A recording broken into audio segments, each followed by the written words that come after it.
At the site of vessel injury, the first platelets arrive to start sealing the wound. Simultaneously, the coagulation cascade with its various coagulation factors is activated. This involves two pathways, the extrinsic and the intrinsic pathway. Extrinsic activation begins with now exposed molecules of the vessel wall, such as tissue factor, which forms a complex with factor 7. Finally leading to the activation of factor 10. This factor 10A is the point at which the extrinsic and the intrinsic pathways of the coagulation cascades meet.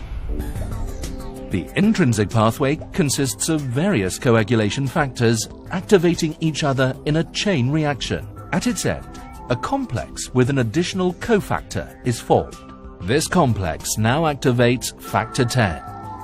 Since the two pathways merge at the level of factor 10A, this factor has a pivotal role in the coagulation cascade. Further down the cascade, factor 10A in combination with 5A activates thrombin and induces the so-called thrombin burst. One molecule of factor 10A can catalyze the formation of 1,000 molecules of thrombin.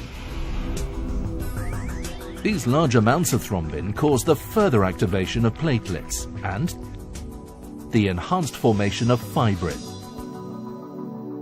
Fibrin then forms strands, making up the mesh that stabilizes the platelet plug in an arterial clot and holds together the red blood cells in a venous clot. It can be concluded that the central role of factor 10A in the coagulation cascade makes it a viable target for therapeutic intervention in pathologically altered blood coagulation.